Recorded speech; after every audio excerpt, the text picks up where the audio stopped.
जालिम रहनुमा, हिंदुस्तान के नेशनल टीवी चैनलों की रौनक बनने वाली ये शख्सियत, ये क़ियादत आहीन जो किसी के आगे झुकने को तैयार नहीं और फिरका परस्तों से सीना सपर होकर मुकाबला करने वाली क़ियादत, यह मिल्लत की आवाज है, मुसलमानों की आवाज है, यह मिल्लत की आवाज है और आवाज को नकीब कहते हैं।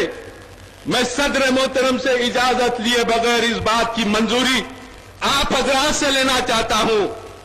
मिल्लत की आवाज रखने वाले को नकीब कहते हैं और मेरा सदर मिल्लत की आवाज है, यानी असदुद्दीन अवैसी नकीब मिल्लत है, नकीब मिल्लत असदुद्दीन अवैसी। आपको मेरी तरफ से मैंने जो कोशिश की है इसकी मंजूरी आप हजरात से लेना चाहता हूं। नकीब मिल्लत असदुद्दीन अवैसी, नकीब